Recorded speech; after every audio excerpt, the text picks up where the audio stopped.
Hola Sandra, com estàs? Hola Laura, molt bé, i tu? També, també. Res, avui moltes gràcies per ser aquí amb nosaltres. Alguns estudiants ens han enviat preguntes per fer-te. Molt bé, I res, si vols comencem. perfecte. Doncs mira, quan els hi vaig explicar que parlaves 5 llengües, el primer que em van dir és ostres, Déu-n'hi-do, no? I quin nivell ha assolit de cada llengua? Mhm. Doncs la veritat és que he arribat a assolir un nivell pràcticament nadiu de totes les llengües que he estudiat. Déu-n'hi-do. Sí, La veritat el és que està molt bé. problema, el problema és que quan no practiques la llengua és molt fàcil perdre-la també, i és una llàstima. Sí, això és veritat. Llavors, tu com ho fas per... Quin procés segueixes per aprendre llengües? Potser això els serveix a les persones que ens estan veient? Doncs intento combinar diverses tècniques. D'una banda, m'agrada molt la gramàtica i estudiar pel meu compte les regles d'una llengua, i d'altra banda, doncs, intento mirar sempre les pel·lícules en versió original, escoltar música, llegir i així doncs, seguir en contacte amb la llengua. Clar, és una bona combinació, la veritat. Jo tendeixo més a mirar pel·lícules, llegir textos originals, però sí que és veritat que a vegades sí que s'ha de mirar una mica com funciona la gramàtica, perquè si no hi ha massa Mhm. caos, no? Exacte. Sí, i llavors, concretament, tens alguna tècnica, per exemple, per aprendre paraules difícils o gèneres de les paraules? Mhm. Bueno, normalment crec que tinc sort perquè crec que tinc bastanta memòria auditiva i les paraules, un cop les escolto, se'm queden molt ràpid. Però sí que és veritat que de tant en tant et trobes una paraula que és molt diferent i no saps per què, però no se't queda, no? I no se't queda. I llavors allà intento trobar algun so o alguna altra paraula en el meu idioma que s'assembli per en recordar-me'n. Com, per exemple, en alemany, quan vaig començar, justament la paraula schwierig, que vol dir difícil, doncs em semblava molt difícil perquè no se'm quedava, no hi havia manera. I llavors vaig pensar, ho vaig dividir i vaig pensar, és vi ric, com si fos, és un vi ric. I Ah, llavors mira, això i se'm quedava, i i així ho vaig així ja aprendre. te'n vas en recordar. Ah, Exacte. molt bé. Sí. Mm. Sí, cadascú té els seus trucs, no? I les seves maneres de recordar-se de les paraules. Molt bé, Mhm. molt bé. No havia, per exemple, jo no faig servir una tècnica així, però em sembla interessant. Doncs res, Mhm. també ens agradaria molt saber si hi ha alguna anècdota divertida del teu aprenentatge de llengües, per exemple, quan aprenies anglès o quan aprenies francès o alemany. No sé si ens pots explicar alguna anècdota.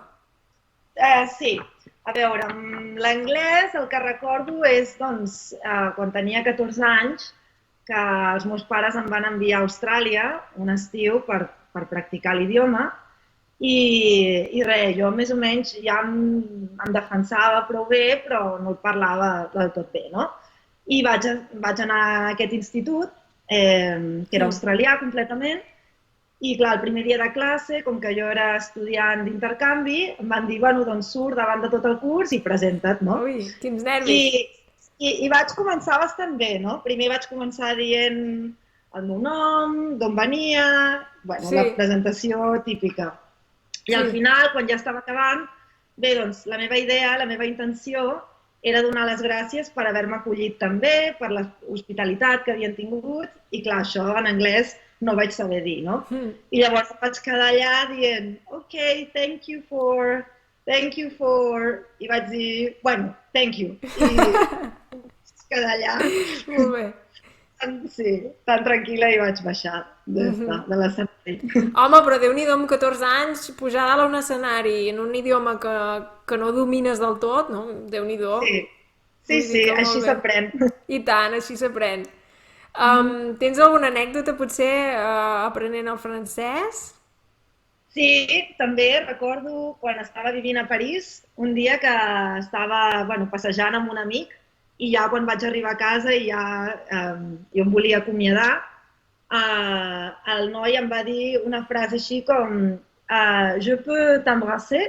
I clar, jo vaig entendre com, vale, ens despedim, no? Com que els francesos es donen 2 petons. I jo li vaig dir, sí, sí, i tant, li vaig fer 2 petons i me'n vaig anar, no? I clar, es veu que en francès, quan et pregunten això, tan fàcil és donar-te un petó, però clar, ja en el sentit romàntic. Ah, I clar, ostres, el noi es va quedar molt tallat i al cap d'uns mesos m'ho va explicar. Em va dir, quan et vaig pobre. preguntar això, volia dir una altra cosa. I jo, ups. Déu-n'hi-do, Déu-n'hi-do. Ostres, sí, sí. En fi, ara potser, no sé, si vols explicar-nos una anècdota final aprenent l'alemany, si en tens alguna potser així Doncs bé, també divertida. doncs aquí tenim anècdotes per tots els idiomes. Molt bé.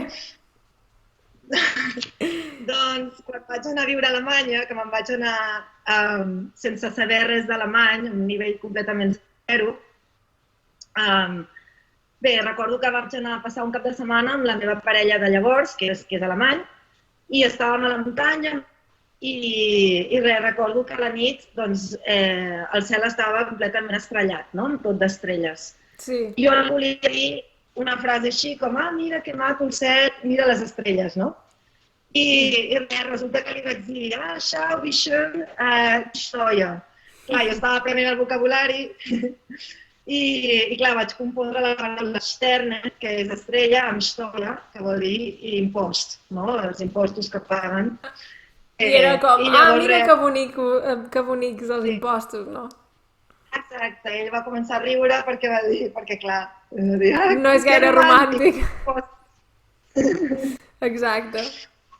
Molt bé, molt Així bé. que això és bastant típic, el de confondre una paraula quan estàs aprenent. Jo penso que Paraules això que ens s'assemblen. ensenya que realment aprendre és un procés i es cometen errors i el millor que podem fer és riure de nosaltres mateixos, no? Quan fem aquest tipus d'errors i és així també com s'aprèn. Jo algunes vegades paraules que no sabia les he pres precisament entre cometes fent el ridícul, no? Vull dir que serveix. Exacte. És... Totalment d'acord.